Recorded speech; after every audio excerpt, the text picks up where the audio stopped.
A lot of you have been patiently waiting, but the day is finally here. We are back on the BMW R65 project. So the next big step on this build is going to be rear suspension. So that's what we're going to focus on today. So let me walk you guys through kind of the basics of what I'm thinking about.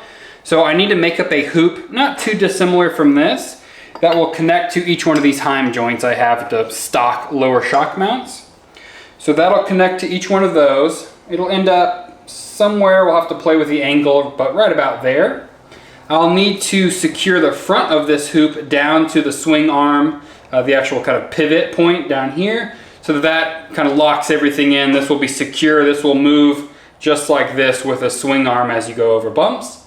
Then we need to figure out mounting for shocks. These shocks are the factory ones. They're going to be way too long for what I want to do here. But basically they're going to be mounted up under to the frame under the gas tank and then back to this hoop. So as the rear suspension kind of comes up, it pushes this forward, and that's what gives us our shock action, so to speak. What I have absolutely no idea is like spring rates or anything like that. I'm sure there's formulas and engineers who know this kind of stuff that can figure out, okay, based on this angle, based on the weight of the rider and the geometry, exactly how much spring pressure is going to be put on that. I don't know any of that. So it's going to be a real trial and error situation. The first thing we need to do is make up that bottom hoop. Can't wait till I have a big shop. I can just leave stuff like this permanently mounted to the floor, and I don't have to move it out of the way every time. I know I want roughly, I think it's like 10.5 inches between centers of the pipe once it's kind of bent around. I know it's going to be quite a bit less than a full 180.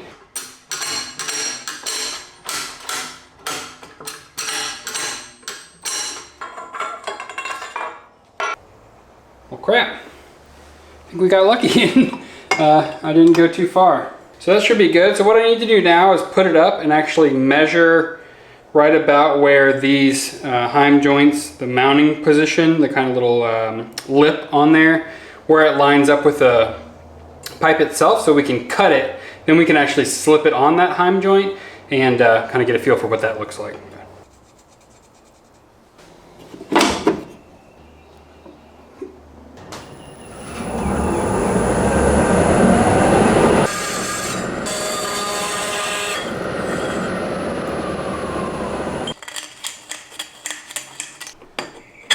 Slide that guy in, slide that guy in, and there we go. There is some adjustability in these two. The funny thing about that adjustability is once we hard mount the front, that is actually not going to do anything, so it'll be kind of pointless, but for now it can help us kind of tweak around and play around with angles and stuff a little bit more. I wonder if I should build in some adjustability to the front of this. I can't imagine we'd ever want to change that angle. If it was on a pivot, we could change the, basically change the length of this, which would move the shock up, which in theory would raise the back of the bike. So if the front of this did pivot, we could actually have ride height adjustment with these. I don't know how critical that is because it kind of overcomplicates things. It also gives us another failure point. If it's like a joint that moves, it's not going to be quite as strong as if it was solid mounted. I'm going to hold off on making it adjustable for now. That's something we can always play around with later. So let's try and figure out what we want to do for the length of our front mount here.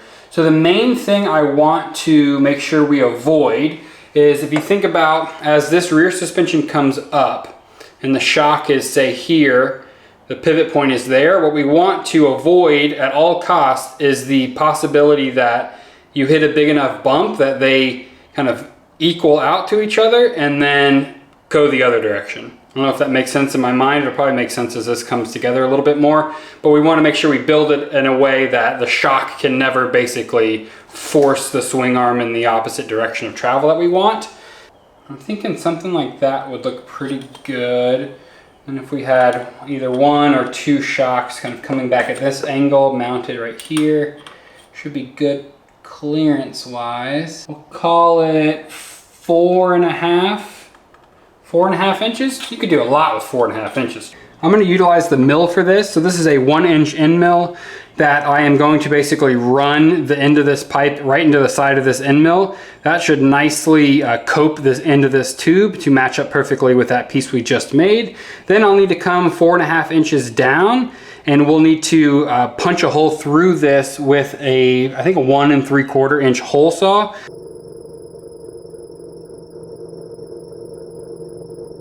So I have a 1 3/4 inch hole saw here, and then it's lined up with a mark that is exactly 4.5 inches from the bottom of our cope that we just did.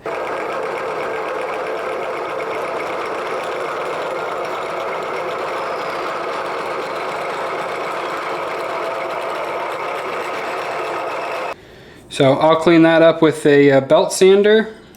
We're ready to test fit. With any luck, this should meet up nicely with that, which it does.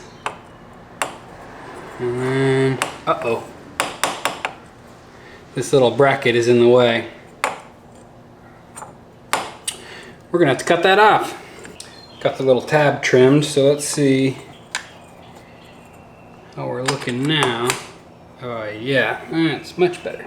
So now that this is coming together, this rear suspension design should make a little bit more sense to you if it hadn't already. So basically, with that all hard, mounted, all welded in, this essentially becomes part of the swing arm. So as the wheel goes up, it hits. So that little, for lack of a better word, cross member that we just trimmed that bracket off of is going to be in the way for this design. Underneath the swing arm mount down here, there's one that's like 1.5 inches thick. Like that is very obviously, a support member. I think I'm going to cut it out, and then if we need to add some more rigidity to the frame, we can just move and put a mount wherever it will actually fit. Now with that removed, we can get a better test here.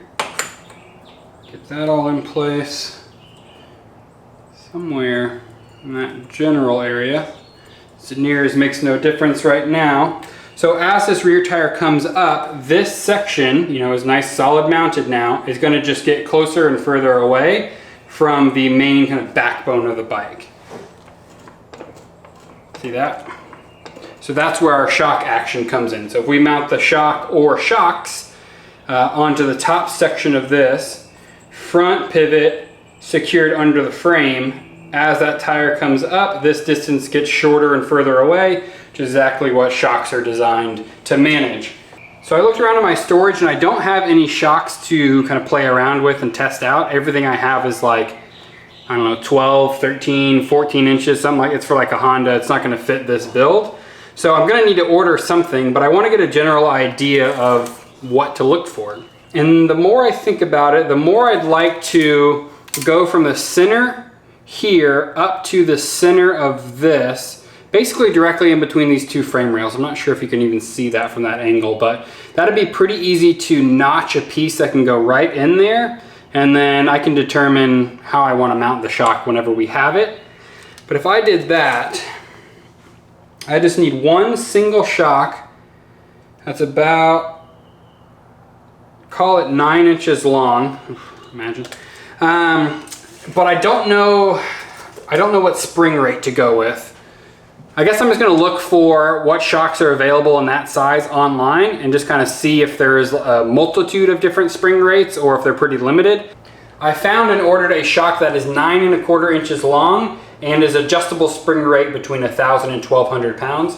I'm hoping that's going to be right in the ballpark of where we need. I know that this setup is going to have a bit more leverage than like a stock shock mount would, just because of the angle. We're also going down to 1 shock instead of 2, so we need to factor that in, of course. I did some rough calculations using some calculators online of the weight of the bike, the weight of me on here. We'll see if I am anywhere close. Honestly, I don't know. They ranged from like 200 pounds all the way up to 1,500 pounds, so I figured I'd shoot it right in the middle and we'll give that a go. So I won't be able to actually test that out until the shock comes in next week. It should be here Monday or Tuesday. When that comes in, we will build mounts for it, throw everything back on the bike, sit on it, see what kind of travel we have. I could very well, you know, smash this subframe right into the rear tire, and obviously we're way off of too soft, or it could be rock hard and absolutely no movement. Maybe we're a little bit too hard. So one thing I'm contemplating that I want to get your opinion on is these rear passenger foot peg mounts. So obviously, if we only ever had a solo seat on this bike, there's no need for rear passenger foot pegs. But part of the reason why I made this rear subframe removable is because, say I got a wild hair and I wanted to build a secondary subframe that is designed to have a passenger. So I make it a little bit longer, I make the section back here flat so we can have a seat that goes all the way back. Then all of a sudden we have the ability to have a passenger, and if we cut these off, they wouldn't have a foot peg. So I don't know what the likelihood of me ever actually running a passenger on this bike is. My wife is not a huge fan of riding on the back of it. So is it silly to keep something if the likelihood of it ever being used is pretty low? Or do we keep them and try and make them look good? I don't know. Please leave a comment below. Let me know if I should cut those off or not. So we're at a bit of a standstill until that shot comes in. Once that's done and we decide what we want to do with those foot peg mounts, I believe that's all of the fabrication that needs to be done on the frame itself. So we'll be able to pull the engine back out, we'll disassemble everything, finish weld, clean, paint. I know some of you guys are going to be sad to see this sparkly blue paint go, but it will finally be time. Then we're on to all of the engine modifications. So I still have a ton of parts laying around for this thing. We're going to be doing a whole custom exhaust. A lot of fabrication work yet to be done. In the meantime, I'm going to jump back onto the 78 CB550. That is 99% done because I have like 2 things left to do to it before I can list it for sale. So it will be going up for sale on my Instagram, I would say hopefully within the next week. Keep an eye out for that. It'll be available very shortly. I think that's it for this week, guys. I'll see you on the next one.